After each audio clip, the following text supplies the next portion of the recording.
Hi, I'm Greg. And I'm Kathy from Couples Chatter. Yep.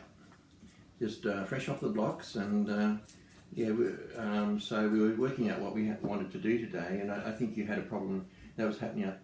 You found that some couples in counselling can occasionally have.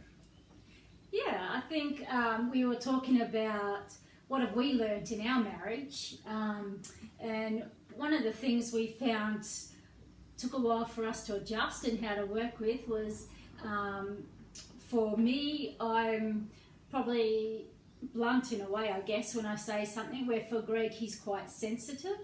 Boy, am I sensitive. Diaphragm. Back in grade 8, a friend of mine just made a little silly joke to a rhythm, and I took it the wrong way, and I was in disaster mode for 3 hours. He said, "Look, I was only joking." So that's where I come from. So really sensitive. So we wondered how many of you out there experience that in your relationship. One of you is sensitive, or even both of you are sensitive. That makes it hard. Yeah, it sure does.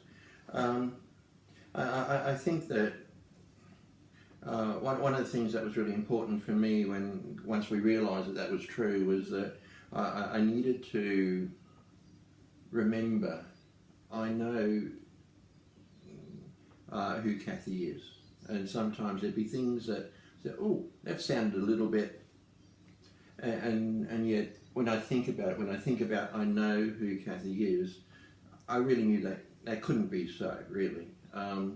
So I had to hand my resentment over to God, and if it kept cropping up, just say, "Look, I know the facts, and I'm handing it over to God. I'll hand it over to God again, and I know the facts, and I had to keep reminding myself of that, and that seemed to make a lot of difference for me." But also we found that it was important to talk about it. If it was something he gave to God and felt that it was still there, then communication is just so vital.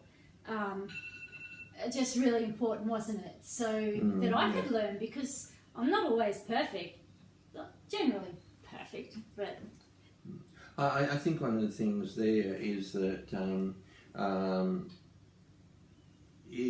we'll talk about this a little bit more, a little bit later, the different love languages and his needs, her needs, that sort of book. We're brilliant book. Yeah. I think sometimes when Kathy thought, when she might have felt that she fouled up a little bit, it was just basically it wasn't in my love language, so it wasn't even on my radar, so I didn't even notice, But yeah. Yeah. So it's quite interesting. So I guess even an example was last night or yesterday doing some lunch, and I can only speak from my point of what happened, and I was just making lunch for us. It was sort of brunch because we got up late, and I said, "Here's lunch or brunch," and Greg's face sort of changed a bit, and he said, "Oh, I'm processing that." So what happened for you? I think that I'd been a little bit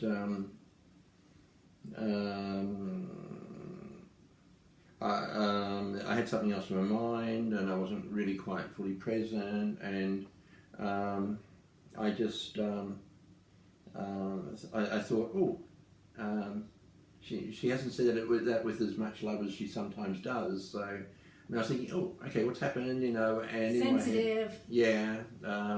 And I mean, we'd just had an incredible date earlier, so it couldn't have been anything, and so I had to remember that, and so I had to acknowledge the feelings in myself. Yeah, it's important. Yeah, so that's why I had to say processing, and that's one of our little code words. So I processed. I thought, okay, here are the facts. We had an incredible day. I know she's madly in love with me, and why wouldn't she be? Humble, isn't it? Another way, and vice versa.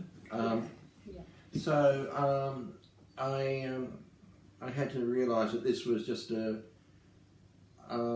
it was nothing. So I just had to process that and acknowledge that and hand over to God and just get on with it.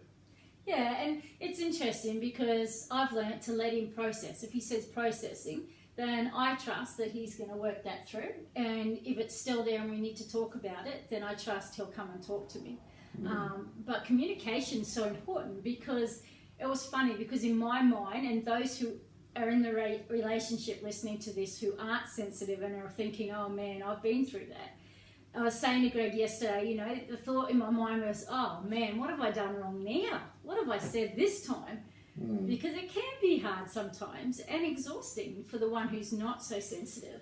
The thing is, my love for my husband is so great that I want to understand and I want to learn how best to say things so that he hears me, but it's not taken to heart. And so it's learning, and it's communicating it.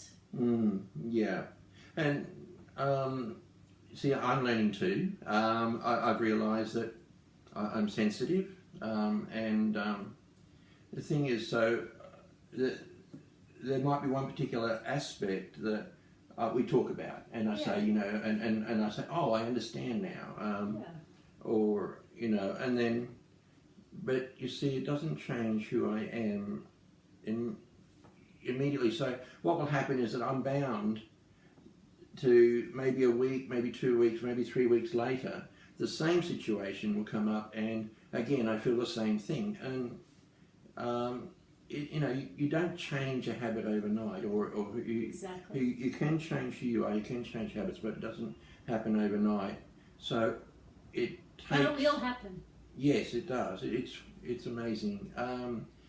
So what happens is that it might take 6 times, it might take a month, it might take...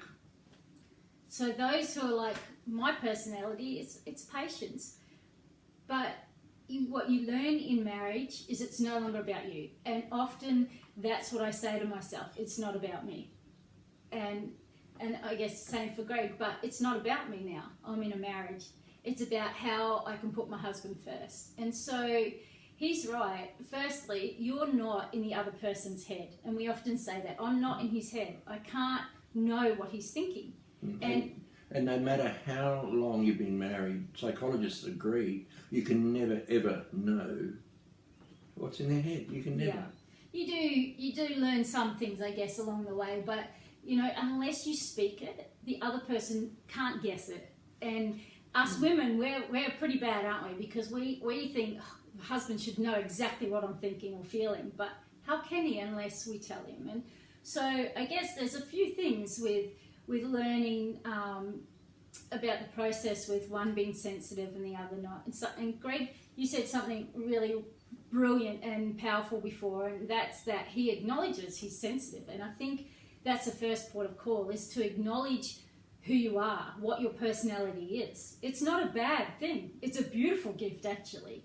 And so he embraces it, and I embrace it. It's who I married and loved. So the first thing is to actually go, yep, I'm sensitive, or yep, I say things sometimes a bit harsh. I don't mean it, but it just comes across that way. Once you acknowledge that, that makes a difference, doesn't it?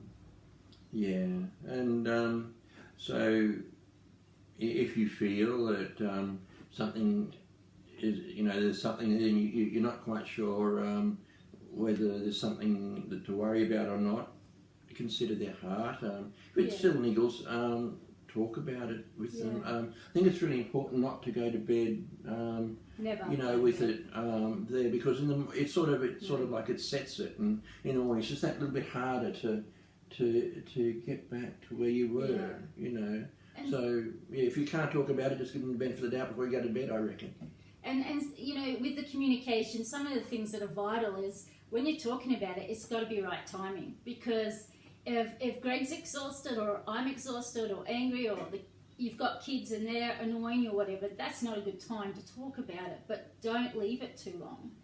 But I think, you know, as a counsellor, a lot of couples that I counsel have these issues. Either both of them are sensitive, or one is, one isn't.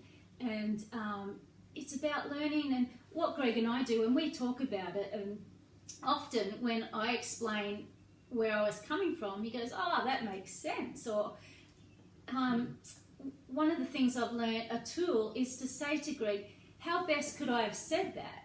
that would help you not feel like I'm attacking you or putting you down, but says it in love, but I get to still express what I need to. And so that's a good question for one another. How best can I say it to you that helps you? That's putting the other person first. It's making it about them. And yeah, I totally agree. It allows you to look at the vocab and the words that you've had when you've been brought up, things that resonate with you as a clear way of explaining it and explaining the problem, and you can tell your spouse how to say it using those tools. What I think we'd like to do in time is to talk about the three. We have three questions we ask ourselves regularly. Yeah, weekly, fortnightly. Yeah. And I think that ties into the possible clearing up possible misunderstandings so we just love to talk about that in future blogs.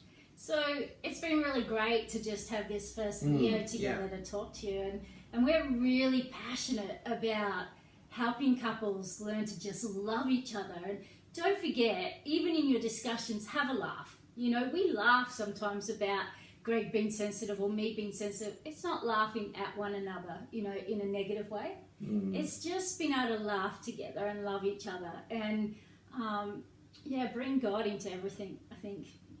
Is important. But we've loved just talking to you, and we would really love, wouldn't we, to hear how it's worked for you or hasn't worked. Send in any questions.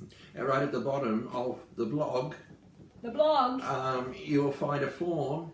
I'd love to hear from you.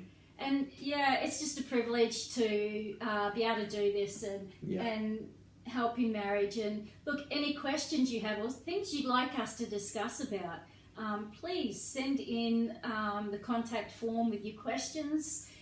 We just would love to communicate with you. And so weekly, we're going to have different topics. And I guess we'll say bye for now. And it's a true privilege.